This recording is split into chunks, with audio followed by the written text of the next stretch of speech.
Today we're going to talk about data protection law, which is far different from privacy. Some definitions first.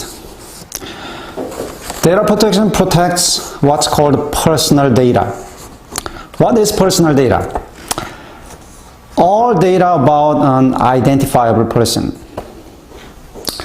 Let's say there is a picture of a person. If you cannot make out who that person is, because the resolution is so bad, then it's not personal data. That K.S. Park is a professor, that's personal data because you know that that data is about K.S. Park. So let's say there is a data, and if there is some sign by which you can identify a person, then that is personal data. Now, data protection law protects personal data, whether it is public data or private data. For instance, that K.S. Park is a professor is public data, yet data protection, at least at the beginning stage, applies to personal data, applies to that data as well. Now, I'm going to use the term data subject a lot. Now, data subject is the person whom the data is about. So, in the data that K.S. Park is a professor, who is the data subject? Me, K.S. Park, is the data subject. Now, data protection law protects only the personal data contained in a data file. What is a data file? An aggregate of personal data that's organized so that it is easy to search. For instance, your lecture notes. Let's say your lecture notes have some information about the authors of the books and articles that I talked about. But the handwritten notes are not searchable, so that's not a data file. So personal data contained in the data file is not protected by data protection law.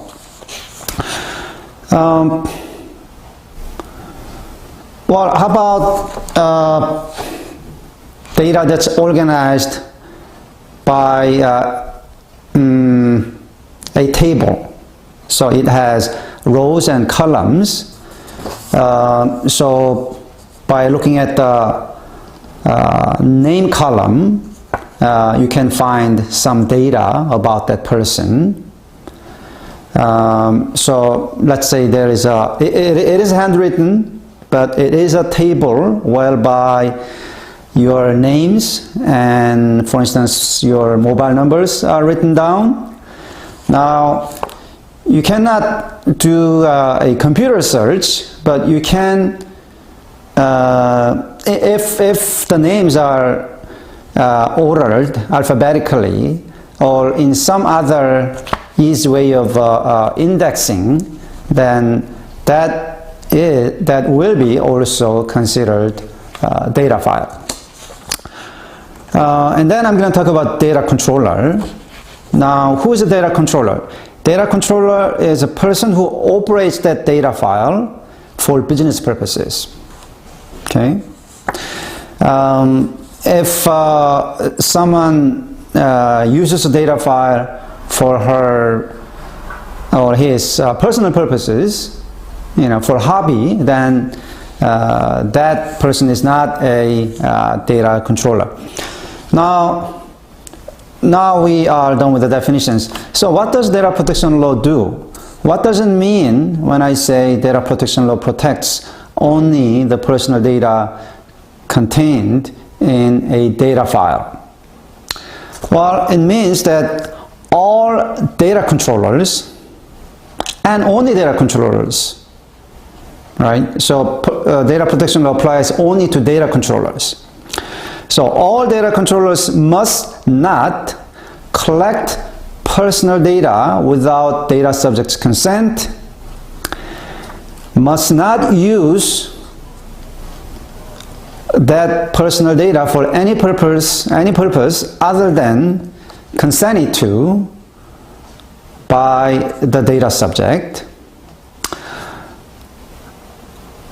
Or third, must not disclose, well, not or, and must not disclose the personal data to any person other than that the data subject consented to. Also, the data subjects have a right of inspection. So if the data subject wants to check whether data that data controller has is correct, or just want to check what the data file says about him or herself, he has or she has a right to inspect that data file, that data entry about him or her. And if there is anything wrong, the data subject has a right to correct that data entry in the data file, not about anything else. Now, all these rights that data subjects have, the right to give consent to use for some other purpose or disclose to some other people, it's all about only data about him or herself. And also, the data subjects have right to be notified if their data held by the data controllers have been breached. So, for instance, Yahoo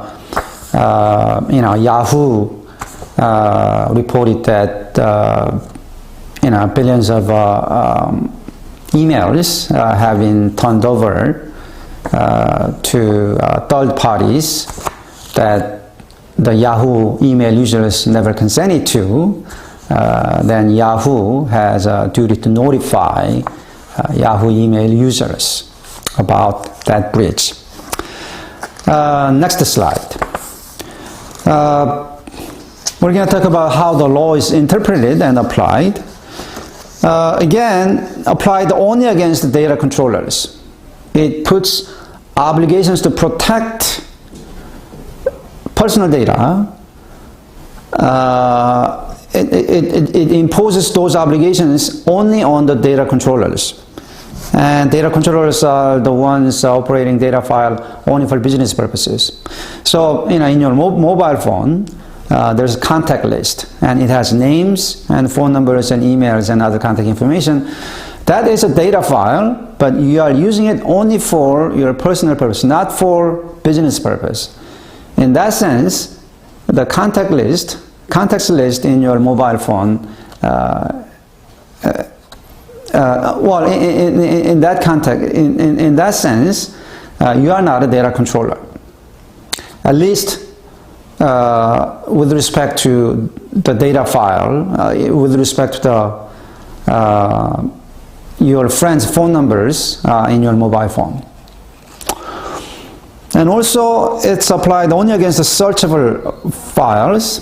I talked about how your handwritten lecture notes is not a data file. So even if you use it for business purposes, you'll not be subject to data protection law. But still, data protection law applies to all data about a living data subject, whether it is public or private. So example of personal data will be Case Park is a professor. Now, let's assume that you are running a company providing an educational website. So, you are running a company, so you have a business purpose. You are running a website where people can check information about professors and teachers. Since it's on the web, probably it's searchable. So it is data file, and you are a data controller, and you are subjected to data protection law. Now, since you are a data controller, now you need my consent if you will collect data about me, because that is my personal data. For instance, if you want to somehow find out and record on your website that K. Spark is a professor, theoretically you will need my consent because that's my personal data. Also, if you will disclose that data to some other person, so for instance, some users of the website will want to find out whether I am a professor, then you, as the operator of the website, will disclose my personal data to some other person, and you need a consent from me for making the disclosure. Third, let's say you collected that data that K. Spark is professor, and your company runs some evaluation of the professors, and let's say your website, through the website, you want to make a comment that K. Spark professor is not so good, is not such a good teacher. Now, it's a comment that I will not consent to, probably not. Then, since you don't have my consent to use of the data that I'm a professor, theoretically, you cannot include that statement on your website. The statement that K. Spark is a bad professor cannot be included on your website without my consent. So, this is a powerful remedy, this is a powerful law for data subjects. It's like, you own data as if you own a car, right? Let's say you own a car and you let your friend borrow the car over a weekend to drive around, within Seoul, within city of Seoul. Now, if your friend wants to take the car out of the city, that's a new use. It's a use that you, as the owner, did not consent to. So your friend cannot take the car out of the city. Your friend will have to get consent from you before doing that. How about how about when your friend wants to lend a car to his or her brother? That's his brother or her brother is not somebody you as the car owner did not consent to for driving around the car. So your friend cannot do that without your consent either. And also, what if you as the owner want to check whether the car is alright, say in the middle of the day, Saturday. You as the car owner will have a right to check whether the car is alright, and if the car is not alright, you will also have the right to take back the car from your friend who didn't take responsible care of the vehicle. In the same way, the data subject is supposed to own the data about him or herself. Now, in summary, this is a very powerful remedy, right? So, all data, regardless whether it is, next slide. So, all data, regardless whether it is public or private, from which one can identify a person, a living person, a data subject, are considered personal data.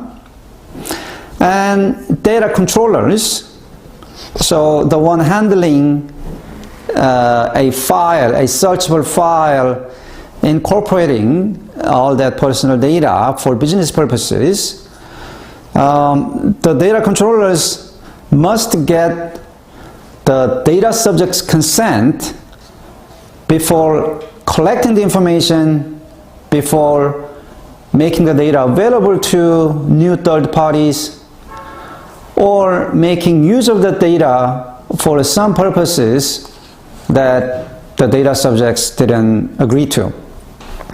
Now, this is one of the reasons, whether you agree to it or not, is one of the reasons that court judgments in Korea are not made available publicly.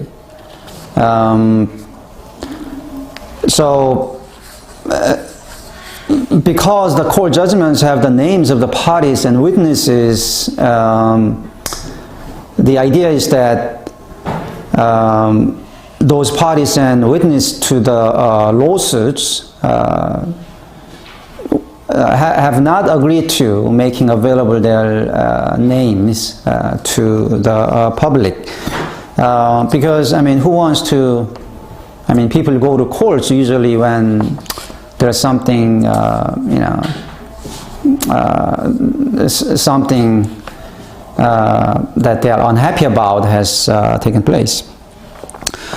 So,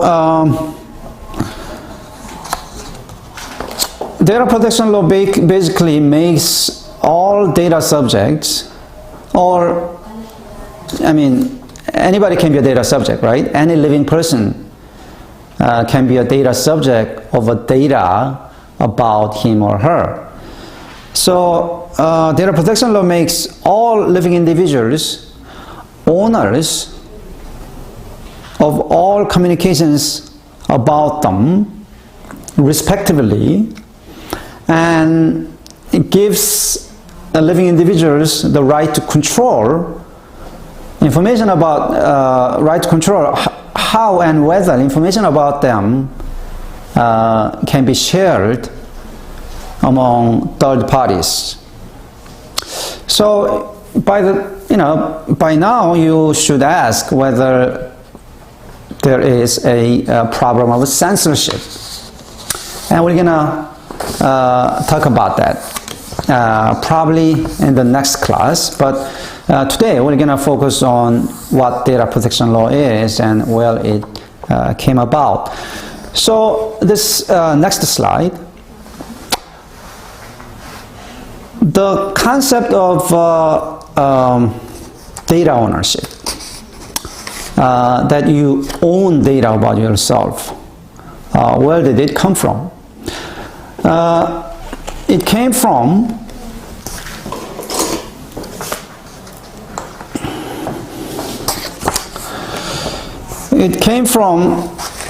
the concept of data surveillance, the concept developed by Alan Westin in his book Privacy and Freedom. It's a very important book. This book changed the history of data protection. His book became the Bible for many laws, many data protection laws around the country.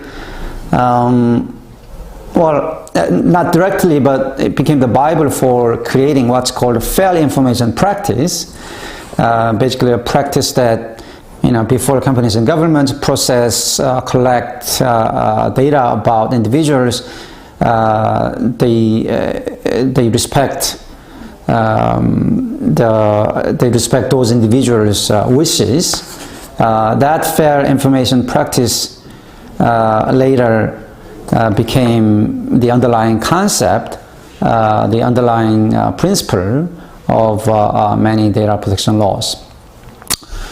So, what is data surveillance then? What is classical surveillance? We talked about what surveillance is in the previous class. Basically, obtaining data about somebody else against his will.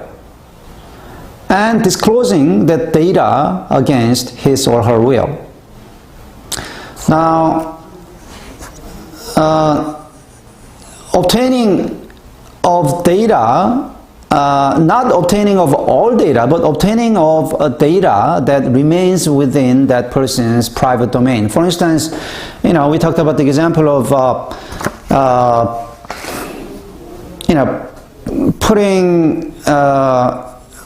putting your own name and picture on the Facebook account.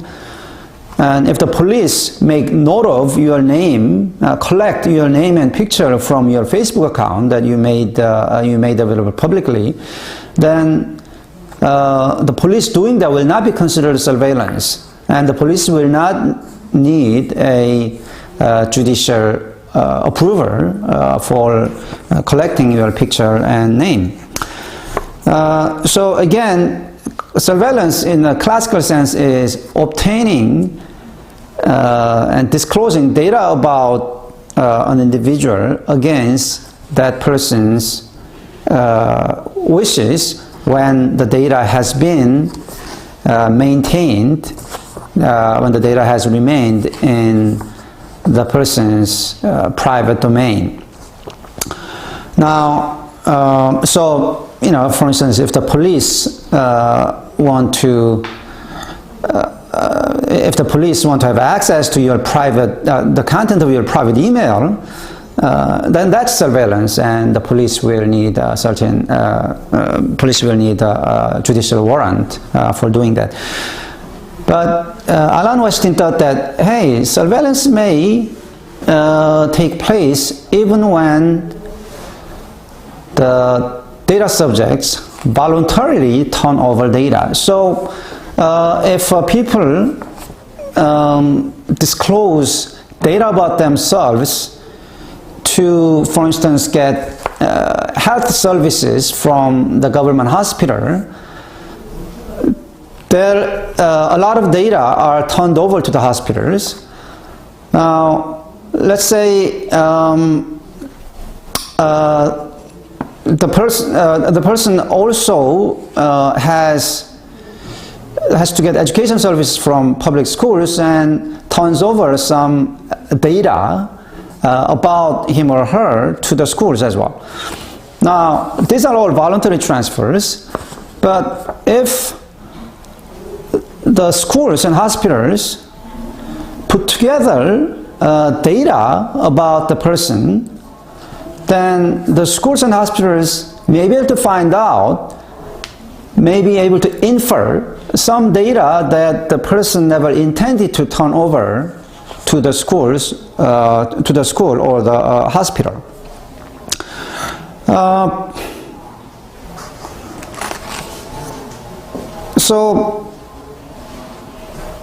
Or if the school or the hospital use the data for a purpose that the person never consented to, then the school and the hospital may be able to find out something about you, something about the person that he or she never meant to disclose to the school or the hospital.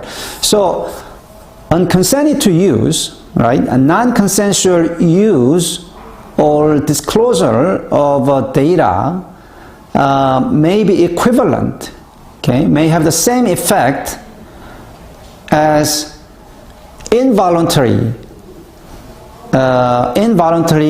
transfer of data from the data subject. Did you understand that? So, surveillance traditionally is, taking away, or surveillance is, surveillance has been acquiring information about me against my will. All right. Now, data surveillance is acquiring information about me according to my wish. All right. So, transferring of the information is voluntary, but use of that information or disclosure of that information against my wish, so that the data controller find out a thing or two about me that I never consented to disclosing. So in the end, although I made a voluntary disclosure of the information about me to the hospital and the school will now have information that I never consented to disclosing. So the effect is the same as classical surveillance. So Alan Westin thought that this is something that should be stopped. This is something that should be stopped, and the best way to stop it is when data is turned over, right? The best way to stop it, the best way to prevent data surveillance is to make sure that the school and the hospital use my data only for the purpose for which it was collected from me, and also make sure that the school and the hospital do not disclose to any third party that I didn't consent to obtaining the data. That will be good and clean if the school and the hospital are very honest about and very forthcoming and helpful in getting the data from me. For instance, if the school can ask me, okay, I'll use the school can give me a form that says the school will use your data only for giving you grade, but not for any other purpose, right? But that usually doesn't happen in a data transaction between powerless individuals and big companies and governments. Usually, when individuals want to get medical service or educational service from public schools and hospitals, or even private companies and hospitals, they are busy in getting the services, and they usually don't have sophistication to negotiate over on what conditions their data will be used by the hospitals or schools. And even if they somehow sit down with the hospitals and schools about how their data will be used by the institutions, they will not have the money and resources to enforce those conditions. I mean, how would patients will know how hospitals use their data, and with whom, with which other companies or governments that the hospitals share their data. So the patients usually, unless they ask, unless there is some protection, will give away their data without any condition attached, and hospitals and the receivers, the companies and governments receiving the data, will be free to use the patient's data to or share their customers and patients' data to pull more information about their customers and patients that they never consented to disclosing.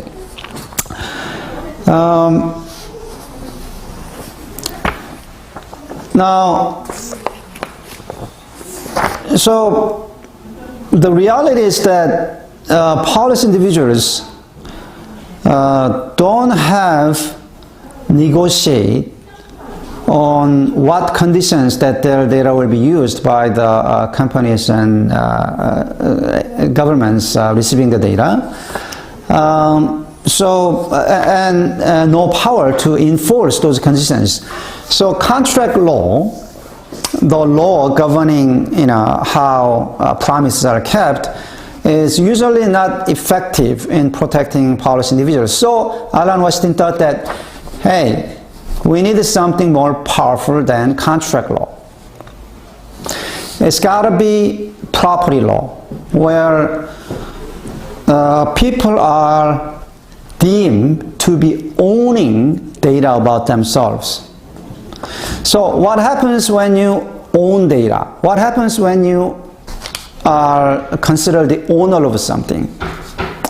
When remember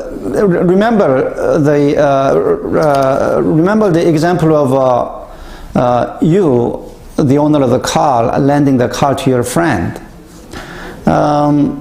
Since you are the owner, even if you don't negotiate anything, right? Even if you don't negotiate anything, even if you don't talk to your friend about not taking the car out of the city, your friend will already have a duty to report to you and get your consent if your friend wants to take the car out of the city. Also, just from the fact that you own the car, your friend will have a duty to report to you and get your consent if your friend wants to lend the car to some other friend. So the fact of ownership it gives the owner a lot of control that the owner doesn't have to affirmatively negotiate over or tries to enforce. If your friend never returns the car, you can report to the police for embezzlement or theft or something, right? It doesn't really matter. Well, then if a situation worsens that way, he or she will not be your friend anymore. But anyway, that is the power of the ownership, and Alan Weston wanted to use the metaphor of ownership for data protection. So, if you think about it, why do we have this data protection law that gives so much power to individuals? Well, because of the risk of data surveillance, the risk of being infringed on privacy, right? Being taken away information that the people didn't want to disclose to governments or companies, when they try to purchase or receive service from those companies and governments. So the purpose of data protection law is to protect privacy, as we learned in the last class. The privacy, meaning an ability of an individual to keep information about him or herself within the private domain. Now, we didn't talk about the history of privacy, but maybe this is a good time to talk about that.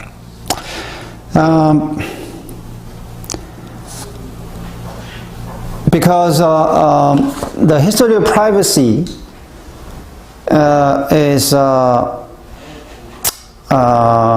been a little bit confusing. I presented a very clean-cut definition of privacy, but even from the beginning, even from the early days, it was not easily defined.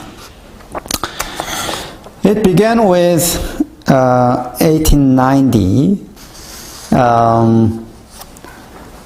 article by Warren and Brandeis. By the way, Brandeis later becomes the Supreme Court of Justice. And they wrote an article called Right to Privacy. They decided to write this article because they had a private birthday party from one of their daughter, and a local newspaper covered the birthday party as if it is a public event. All the nitty-gritty details were disclosed, and these lawyers didn't like that, and they thought that there must be something, there must be some way to control this. So they came up with this concept of privacy as a right to be left alone, as a right to withdraw oneself into seclusion, into private domain, and not to be found out about the details of his or her life by others. And that article, probably especially because Brandeis became the Supreme Court Justice, became very popular among legal scholars. Back then, the only way to sue somebody for some information about oneself was for defamation, meaning spreading false information about you. But here, Warren and Brandeis created this new right called privacy, where even truthful information can be regulated and restricted. And so many judges read the article and began applying this new right of privacy in their decisions. So many decisions were handed out under the name privacy that another professor, a law professor called Prosser, wrote another article in 1960, so that's 70 years later, titled Privacy, and he tracked all the court cases under the label of privacy and found the chaos, basically. Found that there are four different trends, four different theories under which the case were decided under the name of privacy. And one was intrusion, and we talked about intrusion in the previous class, right? Intruding upon someone's private space, and also disclosure, taking some information from someone's private domain and disclosing publicly. Now, that can be properly understood as the child of privacy, as or that can be properly understood as application of privacy as conceived by Warren and Brandeis, because what they wanted was to prevent others from, finding out all the nitty-gritty details about, someone's private birthday party. So intrusion and disclosure, those two trends coincide with why Warren and Brandeis came up with the concept of privacy, but there are other things like false light and misappropriation. false light was something like defamation, but not quite. And it concerned publicly available information. For instance, if I gave a public speech, if someone else kind of distorted my speech and wrote a newspaper article, that was considered a false light. And also, false light was a theory about publicly available information, not about information within the private domain. And also misappropriation was using of someone's picture or name to sell things. So for instance, let's say here is a book about internet, and let's assume, I'm the world famous authority on internet law, and if someone just to sell the book, just to think that putting my face on the book will make the book bestseller, they put my facial photo on the book. That's misappropriation, because they are misappropriating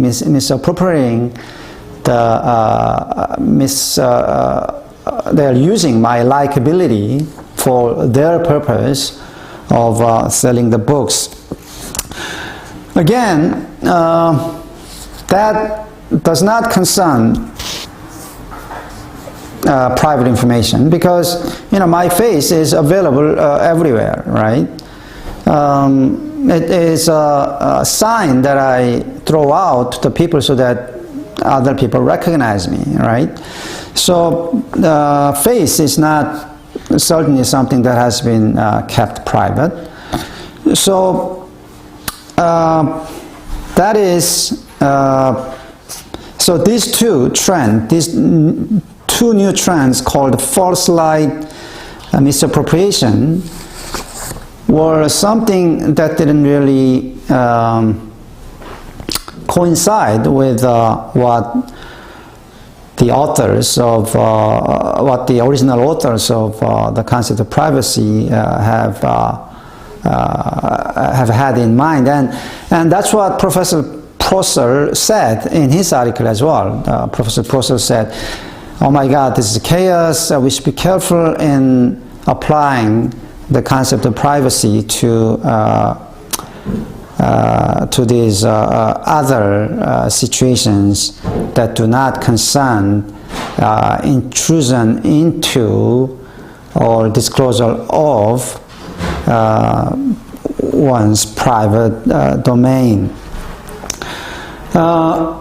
Since then, at least in the US, privacy is still defined the way that I just mentioned. Privacy stops others from peeping into your private domain, stops other people from disclosing information that has been kept within your private domain, but does not apply to the information about you that's already out in the open.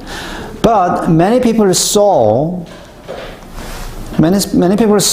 from the confusion the beginning of a broader privacy, and their wish to see a broader concept of privacy met with a German. Well, I can say those wishes met with the German concept of right to personality. Next slide. Okay, what is the right to personality? Personality is how one is perceived by others in the society and how one feels about oneself. That's personality. It's more like an image, but not just visual image, but the aggregate of perceptions by others of oneself. Now, the German Constitution Article 10 has a provision that guarantees German citizens the right to free development of personality. And that's where the right to personality comes from. I don't know whether the framers of the German Constitution thought a lot about what personality is, but the best way, the best definition I can give is how one is perceived by others and how one feels about oneself. And that can, if a personality is defined in that way, it can include one's reputation, and also it can include privacy, classical notions of privacy, and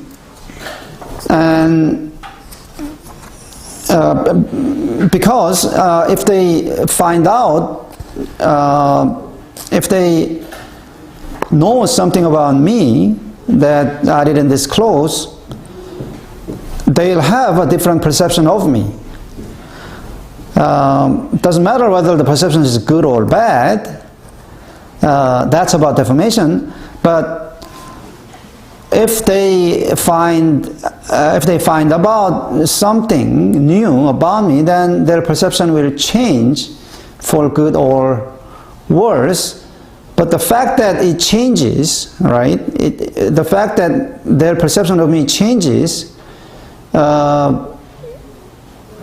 affects my personality, because a personality is their perception of me, right?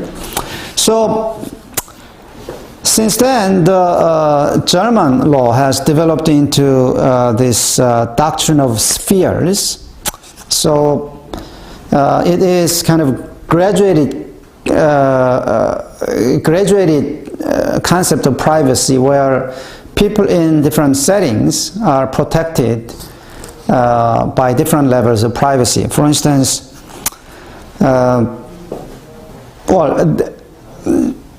different levels of personality. So, for instance, truthful statements in confidential sphere will be punishable. So truthful statements about my confidential sphere. So my confidential sphere will be, for instance, my sexual orientation. Let's say I'm gay, somebody else discloses my sexual orientation without my consent, even if it's truthful, will be punishable, because it affects my personality. It violently affects my personality. But the same truthful statements about my social sphere, for instance, Case Park is a professor, will not be punishable because it is in the social sphere. So depending on which sphere, depending on which sphere the statements are about, statements can be punished or will be considered okay. So this is the German way of understanding privacy. They conceptualize this broader concept of personality and tries to tries to give different levels of protection for different spheres. So, France, to understand this European notion of privacy, I can talk about this famous case from France.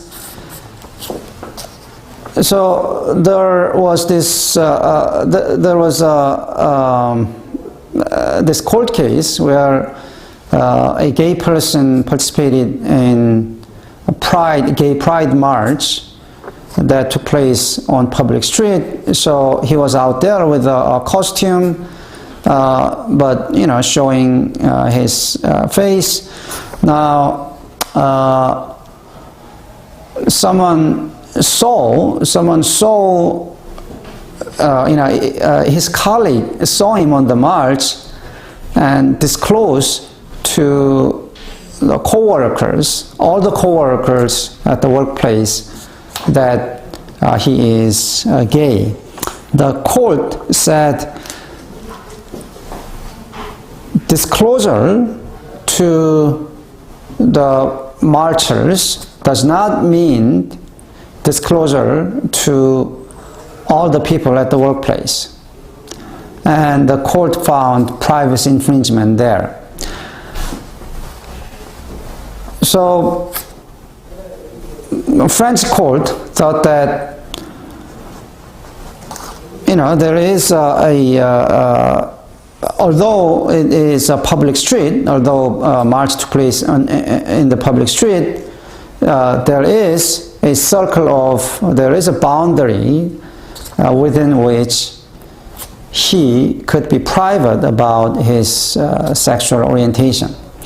Now, a similar case happened in New York. So again, a gay person participated in gay pride march, and local newspaper found out about that and tried to run a story revealing his sexual orientation. And the court said, okay, that is not privacy infringement, because being on the street, by the way, you must be on your next slide, titled European Notions of Privacy. Anyway, so there the court said, okay, the fact that the gay person participated in a public march where everyone can see one another means no longer his sexual orientation within his public domain, so there is no privacy infringement. So countries differ, countries vary in their notions of privacy. The US is more about once something is public, it's forever public in all settings, but the Europeans believe that there are different levels, different circles of privacy, and being out in the public in a certain circle doesn't mean necessarily being out in the public in other circles. Now, so these European notions of privacy and the Alan Weston's concept of data ownership kind of came together in the next slide. German census decision of the German Constitutional Court in 1983.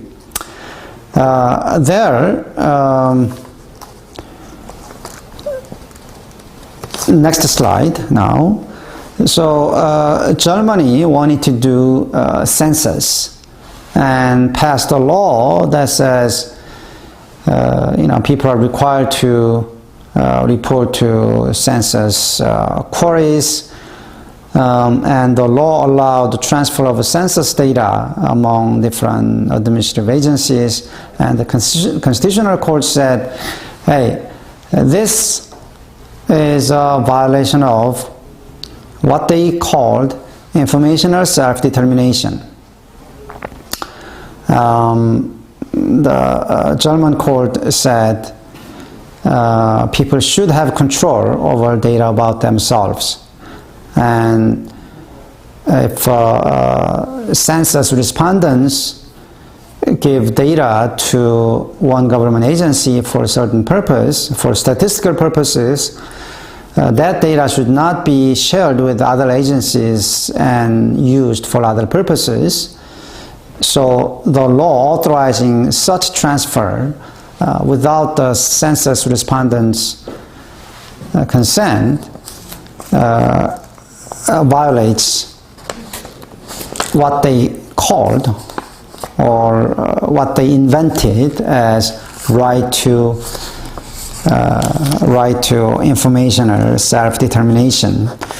I mean, what that exactly is, what the right to informational self-determination is not that important, because that concept of right to informational self-determination was codified into a data protection law that I introduced to you in the beginning of this lecture. So that principle, giving individuals owner-like control over data about themselves, was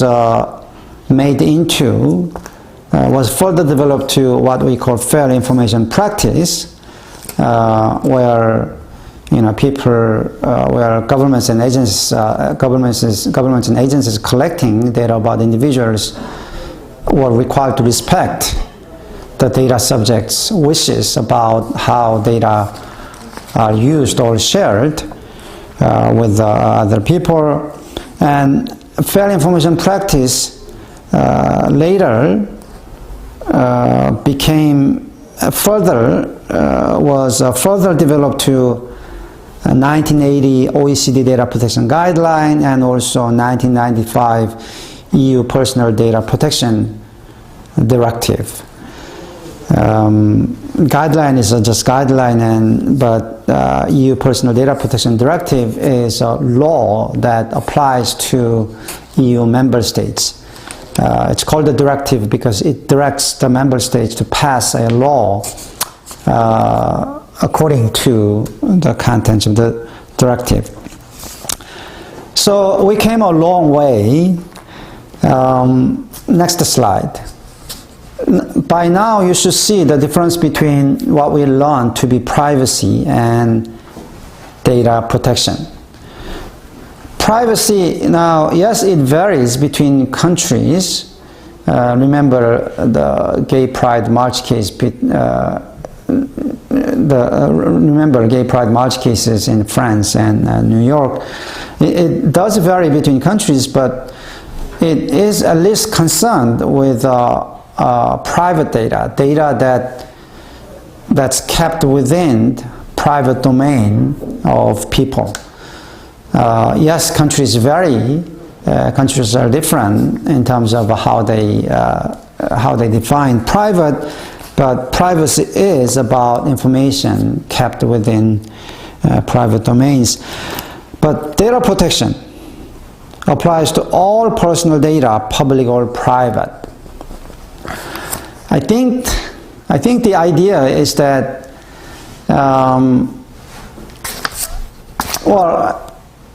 we all know why data protection, although it was meant to be a tool for protecting privacy,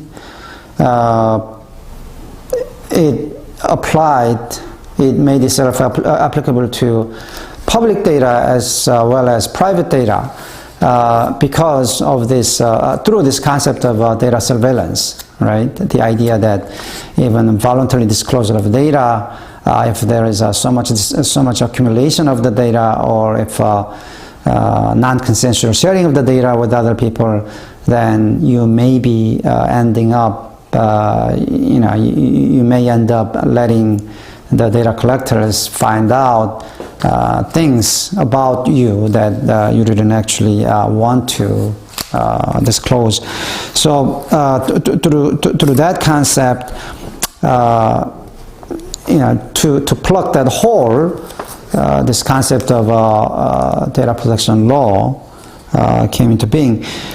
But you should think about which one is better, because, next slide, because there is a conflict with free speech. Now, what is speech? Speech is exchange of data. Now, data protection gives individuals ownership like control over data about themselves.